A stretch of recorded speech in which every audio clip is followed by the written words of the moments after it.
নমস্কাৰ আজি হৈছে 22 মাৰ্চ অসমৰ লগতে ভাৰতবৰ্ষৰ বিভিন্ন প্ৰান্তৰ পৰা কেইবাটাও অতি গুৰুত্বপূৰ্ণ অতি ভয়ানক খবৰ মুকলি হৈ আহিছে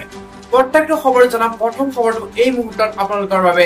আগবঢ়াইছে আপুনি ৰুইছিল নে গছপুলি 1 এপ্ৰিলত লাখপতি বাইদেউলৈ বিহুৰ বৃহৎ উপহাৰ 1 এপ্ৰিলত ঘোষণা কৰা হ'ব লাখপতি বাইদেউৰ চূড়ান্ত তালিকা যদিহে 10,000 টকাটো ভাল কামত ব্যৱহাৰ কৰে পৰৱৰ্তী সময়ত পাব 25,000 কোটি টকা ৰাজ্যৰ মুখ্যমন্ত্ৰী ডক্টৰ হিমন্ত বিশ্ব শৰ্মাই কৰিলে ডাঙৰ ঘোষণা বাছনিভুক্ত মহিলাৰ নাম ফোন যোগে ঘোষণা কৰিব চৰকাৰে প্ৰথম কিস্তিৰ 10,000 কোটি টকা 1 এপ্ৰিলত লাভ কৰিব 40 লাখ মহিলাই প্ৰথম কিস্তিৰ 10,000 টকা পৰৱৰ্তী কিস্তিত 25,000 কোটি টকা 1 এপ্ৰিলৰ পৰা লাভ কৰিব লাখপতি বাইদেউৰ ধন পাছৰ এটা ডাঙৰ খবৰ কেঁচা ঘৰৰ ফটো উঠক আৰু জিঅ' টেগিং কৰক 1 এপ্ৰিলত পুনৰ 3,80,000 লোকে লাভ কৰিব চৰকাৰী ঘৰ কেঁচা ঘৰৰ ফটো উঠক আৰু জিঅ' টেগিং কৰক 1 এপ্ৰিলত পুনৰ 3,80,000 লোকে লাভ কৰিব চৰকাৰী ঘৰ এইবাৰৰ তালিকাত ঘৰ নোপোৱা লোকৰ বাবে আহি গ'ল ভাল খবৰ 1 এপ্ৰিলৰ পৰা নতুনকৈ 3,80,000ক দিয়া হ'ব চৰকাৰী ঘৰ 1 এপ্ৰিলৰ পৰা নতুনকৈ 3,80,000ক দিব চৰকাৰে চৰকাৰী ঘৰ পাবলৈ আজিয়েই কৰক জিঅ' টেগিঙৰ কাম এইবাৰৰ তালিকাত ঘৰ নোপোৱা লোকৰ বাবে আহি গ'ল ভাল খবৰ 1 এপ্ৰিলত পুনৰ 3,80,000 লোকে লাভ কৰিব চৰকাৰী ঘৰ ইয়াৰ পাছৰ এটা বিগ ব্ৰেকিং নিউজ যান-বাহন আইন ভংগ কৰিলে এতিয়া নতুন বিপদ সামান্য ভুল কৰিলে কৰি ভৰিব 25,000 টকা বাহন চলাওঁতে সাৱধান সুৰাপান কৰি বাহন চলালে 10,000 টকা পৰ্যন্ত ভৰিব লাগিব জৰিমনা লাইসেন্স নোহোৱাকৈ গাড়ী চলালে 5,000 টকা জৰিমনা বিপজ্জনকভাৱে গাড়ী চলালে 5,000 টকা জৰিমনা কম বয়সৰ ল'ৰা ছোৱালীয়ে গাড়ী চলালে 25,000 টকা জৰিমনা তীব্ৰ গতিত গাড়ী চলালে 2,000 টকা জৰিমনা হেলমেট নোহোৱাকৈ গাড়ী চলালে 1,000 টকা জৰিমনা আপোনাৰ এটা ভুলেই মাতিব বিপদ সামান্য ভুল কৰিলে ভৰিব 25,000 টকা পৰ্যন্ত জৰিমনা যান-বাহন চালকৰ বাবে ডাঙৰ ইয়াৰ পাছৰ এটা বিগ ব্ৰেকিং নিউজ ৰাজ্যৰ লাখ লাখ চৰকাৰী কৰ্মচাৰীৰ বাবে ডাঙৰ খবৰ দুৰ্ঘটনাত পতিত হ'লে লাভ কৰিব 2 কোটি টকা পৰ্যন্ত বীমাৰ ধন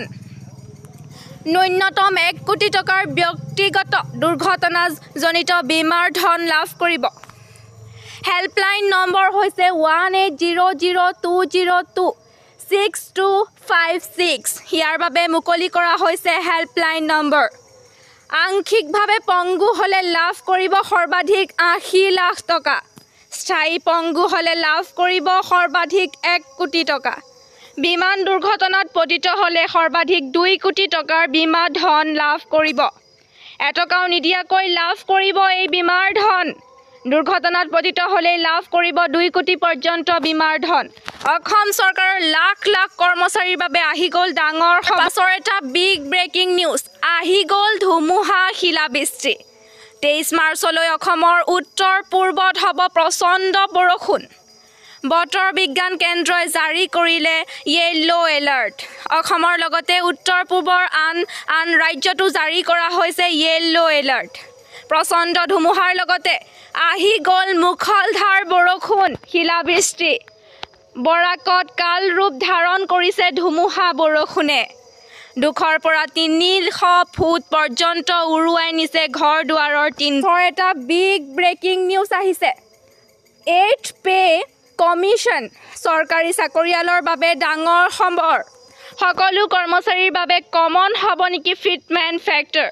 চলিত বৰ্ষত 7ম দৰমহা আয়োগৰ কাৰ্যকাল সমাপ্ত হোৱাৰ প্ৰতি লক্ষ্য ৰাখি কেন্দ্ৰীয় চৰকাৰে জানুৱাৰী মাহত কৰ্মচাৰীৰ দৰমহা আৰু পেঞ্চনৰ সংশোধনৰ উদ্দেশ্যে 8ম দৰমহা আয়োগ ঘোষণা কৰিছে চৰকাৰে ইতিমধ্যে 8ম দৰমহা আয়োগৰ ঘোষণা কৰিছে এতিয়া কেন্দ্ৰীয় চৰকাৰৰ কৰ্মচাৰীসকলে নতুন আয়োগৰ গঠনলৈ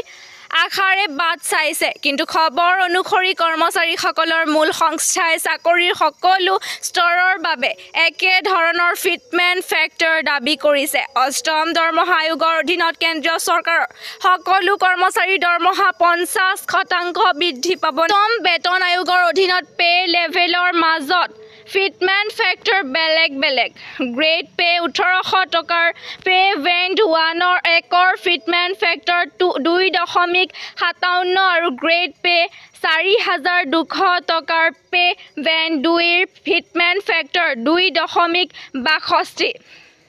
কিন্তু পে বেণ্ডৰ 3ৰ বাবে 2.67ৰ বহু গুণক ফিটমেণ্ট ফেক্টৰ হিচাপে ব্যৱহাৰ কৰা হয়।